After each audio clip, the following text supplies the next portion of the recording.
Hello everyone, and welcome to this special edition of the Enfield Microphone. With dateline the 18th of September 1982, we arrive at edition number 500. This is also the 21st year of Enfield's talking newspaper. We have a number of special items on this edition and a bumper number of readers. I should warn you that also during this edition you will hear one or two spoof items. If you'd like to send in what you think are the spoof items, we shall put entries into a hat and there will be a prize for the first drawn out. On this edition we start with a flashback 20 years ago to edition number 12 in 1962.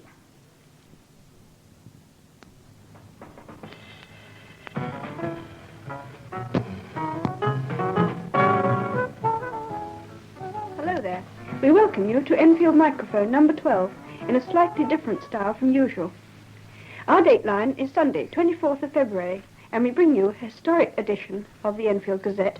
For this week's issue was published twice in one day, with two front-page lead stories. This was due because a very big news story about the borough merger was not known until the Gazette was actually being published. So production was stopped and a new story added. But first, the big lead story of our fortnight. The story of the frightened witness. A witness waiting to give evidence in a case of malicious damage at a public house at Enfield Magistrates' Course on January the 28th hurried away without giving evidence after being threatened by a man in a toilet near the court entrance. This was stated at Enfield. More from the archives later on this tape, but now some current news from your readers who are Patricia, Peggy, Brian, Dobby. And that was Dennis, who heard just now.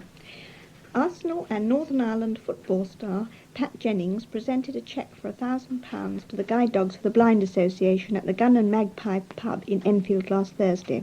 The money was raised through a series of raffles at the pub in Hertford Road, organised by three regular customers, Mr Reg Warren, Mr Keith Minton and Mr Alan Farrington.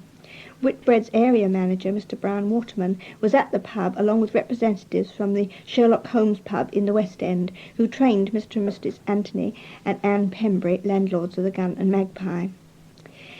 Pictured in the photo in the Gazette are our listeners John Davis and Hugh Crane. Hundreds of people flocked to Enfield Town Park to see Capital Radio's Michael Aspel broadcast his morning show live on Thursday the 11th of September. The beautiful sunshine promised an exciting day, and that is what the people of Enfield got. Apart from the attraction of the smooth-voiced Michael Aspel, the crowds were entertained by a stream of Enfield housewives who were given expert make-up and hairdressing advice. They sat before the crowd on a small podium, while representatives from Vidal Sassoon and Mary Quant transformed ordinary people into models of beauty and glamour. One lady from Enfield, Mrs Sandra Smith of Kimberley Gardens, was given the full treatment, her haircut and make-up. She said we only came down for a joke, and then she and a friend decided to go along to the park. Mainly, she confided, to get a glimpse of Mr Aspel, and she found herself with a totally new look. The professionals had done a good job. Her blonde short hair was cropped even shorter, giving her an impish look, and they'd made up her face with pale, shiny colours which in the sunshine gave her skin a translucence. Asked if she was pleased with the job, she said, "You feel a bit of a fool sitting up there, but it's a nice way of spending the morning. The new style takes a bit of getting used to, but I do like it." Sixth formers in Enfield schools will not be formally consulted about the major shake-up of secondary education in the borough, but their views will be taken into account.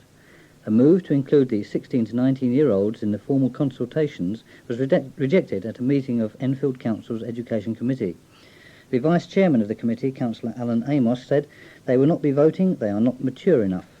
He described the suggestion as an utter nonsense and pointed out that this age group had never before been consulted on major decisions taken in the borough. He was supported by co-opted member Mrs Amy Emsden, who said that pupils were not consulted when comprehensive education was brought in. No consultation took place then, so why now, she asked.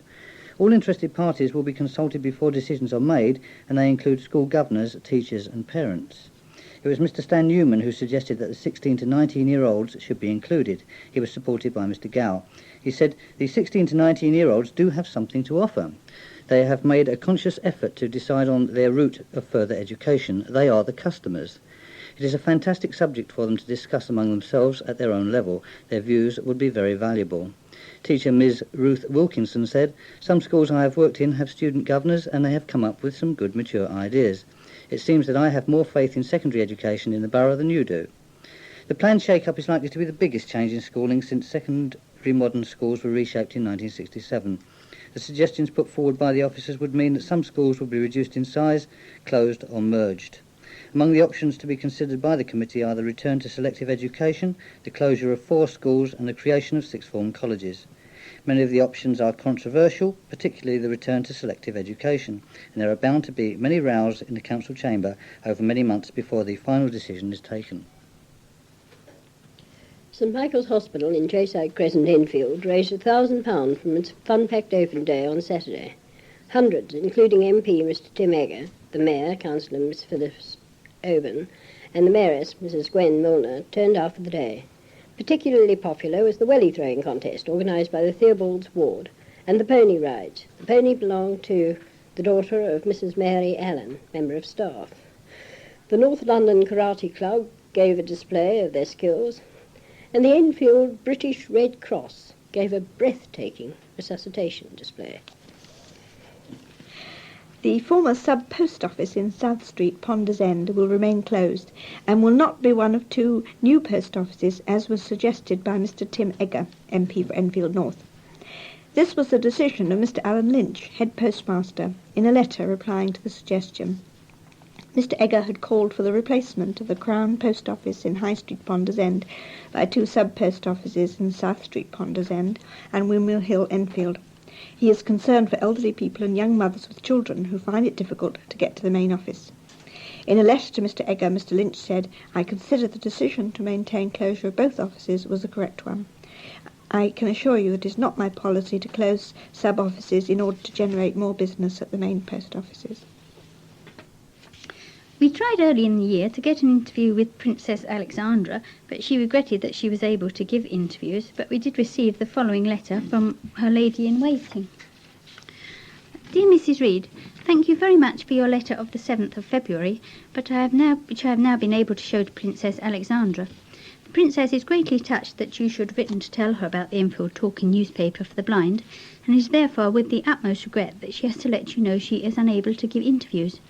Her Royal Highness is delighted to hear that May this year marked the 21st anniversary of the newspaper, and is fully appreciating the pleasure and benefit to the blind and partially sighted people from your work. She would particularly like to have been in a position to help. However, as a general rule, the Princess has not been in a position to give interviews, and much as she would be glad to make an exception in this instance, she feels that it would be difficult to do so without causing misunderstanding to other people whose requests have already been refused. Nevertheless, Princess Alexandra is extremely sorry to give a disappointing answer, and she only hopes that you will realise her predicament. In thanking you for writing to her, the Princess also hopes that the Enfield Talking newspaper will continue and to enjoy every success, and she sends her warmest wishes to you all. Yours sincerely, Moira Mitchell, Private Secretary. And here is an item of local news which follows on from the previous item rather nicely. Princess Alexandra came to Enfield on Wednesday, September the 1st, to open St Nicholas House and end the 12-month battle to build a home for emotionally disturbed children. Little more than a year ago, the tumble-down ruin was bought by the Richmond Fellowship, an international network of therapy homes, the roof falling in and rain flooding the rooms. But with last-minute lavatory carpets laid on Wednesday morning, the house and its 20 young residents were ready for their royal visitor. Miss Ellie Jansen, who started the fellowship 23 years ago, said it's been an uphill struggle all the way. The Princess, who is patron of the Richmond Fellowship, arrived at the house in the Ridgeway to a welcome from the Mayor and Mayoress of Enfield, Mrs Phyllis Oborn, and her sister, Mrs Gwendolyn Milner. She was then introduced to members of staff before hearing a welcoming speech from Miss Jansen, who pointed out that life at the house was not going to be easy. We have had a very uphill struggle to open this place and have relied on the support of countless volunteers. It's not going to be an easy task coping with children who come to us because of major emotional problems. St Nicholas is definitely not the place for staff who want an easy life. We need people who must be prepared to roll up their sleeves once in a while. Miss Jansen added, "Our aim is to help children learn the folly of destruction and turning inward." Princess Alexandra in her speech praised the Fellowship for its pioneering work in residential care and described St Nicholas House as a bold and imaginative project. The warden of St Nicholas, Mr Gerard Kelly, took the Princess on a tour of the house where she met and spoke to many of the children. A home for the elderly in Palmer's Green is appealing for people to visit their residence and donate items to brighten up their rooms. Sheridan House at 449 Green Lanes is a private home with 22 pensioners, mainly women, aged between 65 and 95, most of whom have no family or friends. Mrs. June Bentley, who has been the matron there for 7 months, is concerned that full-time staff do not have enough time to sit and chat with the old people. They're not neglected, and they're not lacking in any services, but most of them do not have anyone to come and see them, she said. It would make them feel important if they had visitors, or even got a letter. Mrs. Bentley said she hoped to get people interested in making fairly regular visits to the elderly people, and the elderly could get to know their aunts and uncles. She also put out a request for ornaments, pictures, vases, any other item which would brighten up the rooms and make them more homely. Obviously, we're not talking about valuable articles, but things which you have no further use for, but which would be of great value to the people here, she said. I'm sure there aren't many listeners who know the early history of the Enfield mic. It all began as the brainchild of some members in the Enfield branch of TOC H. Maurice Strivens was one of those founders, and we asked him how the news tape started. It all began about a generation ago, around the end of 1954, I believe. As a member of TOC H, I had been helping with visiting the blind, amongst whom were some of my best friends, like John Dredge, Gus Hester and Charlie Appleby, all of whom have now unhappily passed away. At the time, another friend of mine, Jerry Morris, came to give a talk on tape recording to the local branch of TOC H. Following this, we came up with the idea of recording extracts from the local newspaper and circulating the programs amongst the blind people we knew.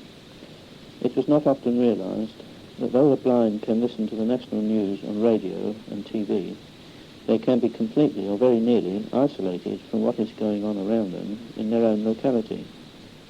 We had lots of problems, of course. In those days, there were no cassettes. We had little money and few people. But somehow we managed to circulate a program once a week amongst about 5 to 7 blind people. Then along came the North London Tape Club and changed all that. With their professional skill and resources, it grew into a permanent feature in Enfield. Not only that, I understand the idea spread, and that there are now some 200 clubs around the country, which goes to show how big things can grow from little seeds. The great thing about it for me was the fun we had doing it. You know, when you are talking on tape to someone you know well, and who knows you well, you have to have a sense of humour, and that's what makes the world go round. Well, I hope some of this friendly intimacy still remains, and that you will continue to enjoy your programmes as much as I used to enjoy preparing them. Goodbye, and God bless you all. Thank you, Maurice. And now we go into some more news with the Enfield mic signature tune of the early 1960s.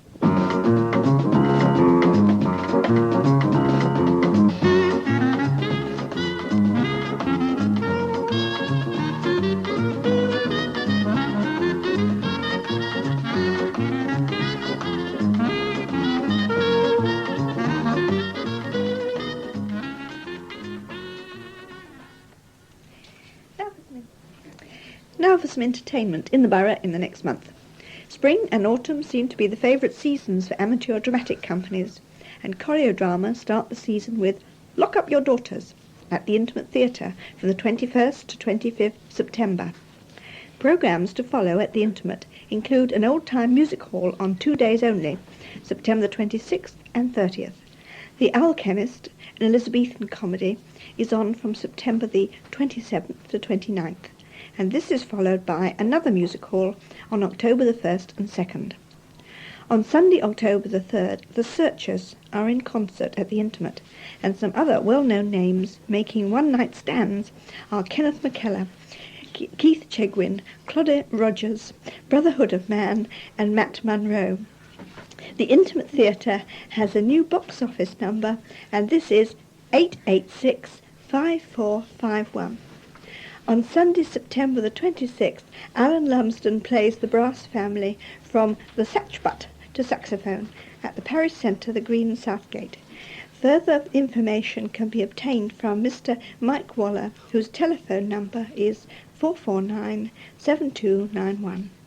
On Friday, October the 1st, was a Gilbert and Sullivan evening at Church House, Waterford Road, Southgate, with the newly formed North London Savoy Operatic Society. Information can be obtained from Miss Bridle, telephone number 360-2500. This information is compiled from the Arts Council Time Off magazine, which is available free of charge at the public libraries. And if you have someone to read it to you, we'll give you news of many events we haven't got time to read to you here. Goldie, the golden eagle who escaped from Regent's Park Zoo a few years ago, escaped again last week. He was first spotted perching on top of the Civic Centre in Silver Street, before swooping up the mare and carrying her away, legs dangling, into the trees in the town park. The mare was rescued by a small boy, aiming a stun dart at Goldie, making him sleepy and causing him to let go of the mare over the duck pond. Goldie was last seen flapping away in the direction of the Wimpy Bar, presumably looking for a quick snack. A thriving senior citizens orchestra in Winchmore Hill is piping up for more strings and wind instrument players. They have been playing every Wednesday morning at 10:30 a.m. for the last 18 months in the Friends Meeting House, Church Hill, Winchmore Hill. This group of 25 to 30 enthusiastic instrumentalists spend the morning playing a wide range of classical and light music for their own entertainment. Their resident conductor is Mr. John Owen. The players come from Enfield, Southgate, Edmonton and Barnet, and they would welcome anyone in the strings or wind section next Wednesday. Residents have been urged to make a last-ditch attempt to save the War Memorial Hospital in Enfield. Enfield Health Authority had to decide early in autumn what is to happen to the Chayside Hospital, but many local groups feel the decision has already been made. The Sir Optimus Club of Enfield and District has taken up the fight against the closure. Dr. Iris Crass, former general practitioner in Edmonton, said in a letter to the Enfield Gazette from the club, "Closure of this hospital is morally wrong." She hit out at the closure earlier this year of inpatient facilities, especially the loss of the 20 to 25 bed geriatric part of the hospital, and the proposed loss of all outpatient facilities, including X-ray, paediatric development and speech clinics. Speaking about the loss of the geriatric bed, she said, "In my view, it is an extremely short-sighted policy when there is a predicted increase in the elderly population. The job of fighting the closure has also been taken up by the War Memorial Action Committee. The chairman of the group, Dr. William Moore, said, in a few weeks' time, the Health Authority is going to make up its mind about the possibility of closure. It is now up to the public to make its voice heard." He appealed to members of the public concerned about the closure to make known to the MP and to the Ministry of Health what is going on, and particularly with regard to the fact that a war memorial is going to be brought to an end. An elderly Edmonton couple's tiff over a holiday snap led to tragedy at a seaside camp. An inquest in Norwich heard on Wednesday, September the 1st. It started when 73-year-old Mr. Charles French posed with two young dancers for a photograph at a Norfolk holiday camp. After the picture was shown to his 68-year-old wife Emily, the couple, who had been married for 50 years, argued, and Mrs. French walked into the sea and drowned. Coroner Mr. Oliver Pryor, who described the tragedy as a very sad little story, recorded a suicide verdict on Mrs. French at Henley Road, Edmonton. We are sorry to tell you that Peggy Launder, who has been reading on the newspaper for several years, is now unable to continue. We have thanked Peggy for her assistance and wish her very well in the future. Tim Edgar, MP for Enfield North, has welcomed the decision by the Department of Education and Science which will make it easier for unemployed young people to attend educational classes without losing their entitlement to unemployment benefit. Mr. Edgar raised the matter following representations by constituents some 9 months ago. Young constituents had found that they could not go to college to study to improve their qualifications because they ran the risk of losing benefits. The new announcement by the department in a circular makes it quite clear that students only lose benefit entitlement if they are actually studying for more than 21 hours a week. The number of hours to be counted relates to the number of hours that the students are actually receiving tuition, and no account is taken of lunch breaks. Mr. Edgar said, "I am quite delighted by this announcement since it is clearly sensible that young people without jobs should be encouraged to get further qualifications. You can give the Mayor of Enfield, Councillor Miss Phyllis Owen, a helping hand by buying or selling her special charity lottery tickets. Miss Owen is running a cash lottery in aid of her Helping Hand charity. Tickets costing 20 pence each will be drawn monthly. The first draw is on September the 21st, when cash prizes will be run. The Mayor would like to hear from any organisation which would be able to help by selling tickets. Please contact her secretary at the Civic Centre, Silver Street, Enfield, telephone number 3666565. And now, before our next news item, a word from a well-known personality. Verena. Hello, it's Penelope Keith here in the Haymarket Theatre. Many congratulations on your 21st birthday and lots of luck. Thank you very much. And now back in the studio for some more news. A new informal project to help the jobless got off to a good start last Thursday. The drop-in centre at St Paul's United Reformed Church Hall in Old Park Avenue was set up by a committee of the Enfield Town, Forty Hill churches and will run twice a week for at least 3 months. Director Mr Sid Holtham explained the volunteers were on the premises to give practical advice and lend a sympathetic ear to people with job problems. First of all, we're willing to talk. We have people here who have time to listen. It is a very friendly and informal place. The second thing is we have a lot of information about local services for the unemployed and statutory benefits they're entitled to. We are also prepared to help with things like writing formal letters, making job applications and interview techniques if they are unsure of themselves.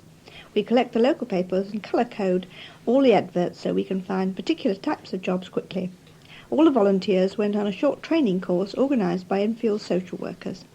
The centre is open every Monday and Thursday from 10 a.m. to noon.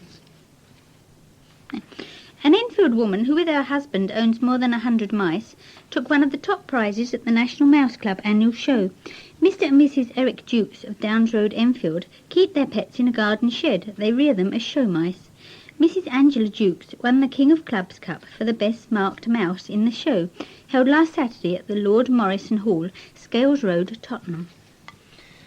A fencing display by the British and Commonwealth champions was one of the highlights of the successful fete at Arnold House, Cheshire Home in Enfield on Saturday. The fete in the grounds of the home in the Ridgeway raised £2,500 towards their building appeal. The money will go towards the £130,000 that is still needed to pay for the specially adapted extension which has enabled the home to double their number of residents to 20. Parents are being urged to put pen to paper in a protest against the proposal for a major upheaval in Enfield's education system. Potters Bar Labour representative, Councillor Peter Hammett, claims that parental choice will be lessened if the Enfield Council's plan to cope with falling rolls goes ahead. In a 20-page report presented to the Education Committee last week, the Borough Education Chiefs outlined the options which would drastically change schools and colleges throughout the borough. These include a controversial return to selective education from the closure of 4 secondary schools and the setting up of 6th form colleges. It's come under fire from Councillor Hamid, who sees it as a further attack on parental choice. At the moment, lots of parents are dissatisfied with the appeals procedure, which allows them to object if they cannot get their child into their chosen school, he said. It is very ineffective, and most people think it's a device to transfer the responsibility of telling the parents the bad news from the Education Authority to us. The closure of schools will further restrict the choice. If they're dissatisfied at the moment with 20 schools, they will be even more so with only 16, he warned. He is urging parents to write to the Council for a copy of the document which lists the alternatives. It is proposed to have been sent to all interested parties, but the most interested parties are the parents themselves, he said.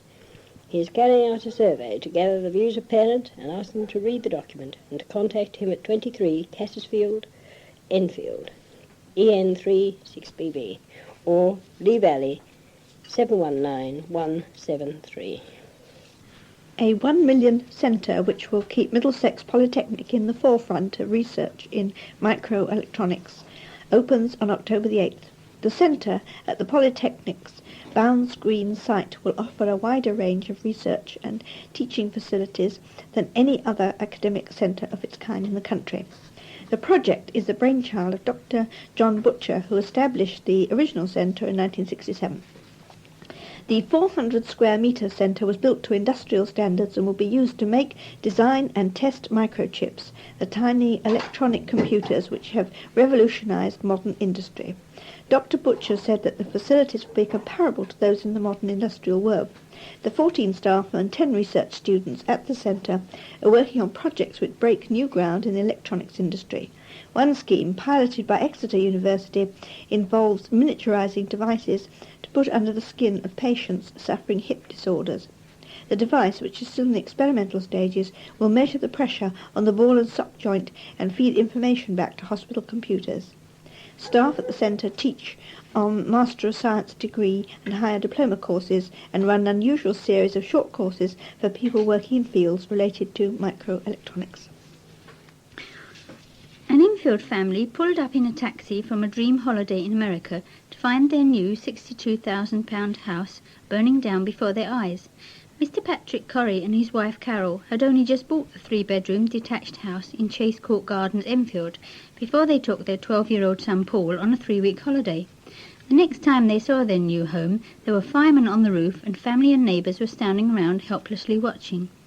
Neighbours had alerted the firemen at 7 a.m.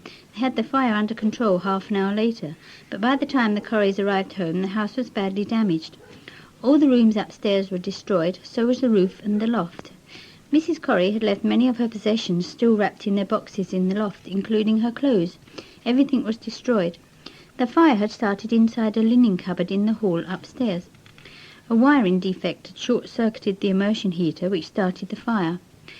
Mrs. Corrie said, "At first I thought they were making a big fuss because it didn't look too bad from the outside. But when I went inside later in the day, I was really shocked when I saw how much it was burnt. It looked as if a bomb had fallen on the house." Bernard Garbinger of Winchmore Hill had a frightening experience last week when a careless workman left off of the lid of a manhole in Green Lanes. Bernard fell down 8 feet before landing in a cushion of semi-solid sewage, which carried him 2 miles before precipitating him headfirst into a main drainage tunnel. Clutching at a passing orange box, Bernard was carried 40 miles to Southend before being discharged onto a mudflat. "Luckily the tide was out," said Bernard, "or I would have been carried out to the continent, and I didn't have my passport with me." Bernard is considering suing the president of the Winchmore Hill Women's Institute, who he claims distracted him with her hat at the crucial moment, causing him to miss his footing. MP slams closure. Edmonton MP Mr Ted Graham has hit out against the proposed closure of the Wood Green Southgate Hospital. In a letter to the area administrator for the Haringey Health Authority, he said he was appalled at the decision. Referring to the so-called temporary closure, he said, "I've no faith in them, and I will be greatly relieved if and when the hospital opens." He asked the District Health Authority to appeal to the government to provide additional funds to keep the hospital going. He pointed out that 45% of all patients at the hospital live in the Enfield area. This hospital has an unparalleled reputation for having satisfied and happy patients. "I depressingly conclude that this will be sacrificed," he added. He also called for a meeting between MPs and the Minister of Health. And with that item we come to the end of part 1 of this edition, which is continued, part 2 is continued on the other side of the tape, so after this piece of music, please turn over the tape.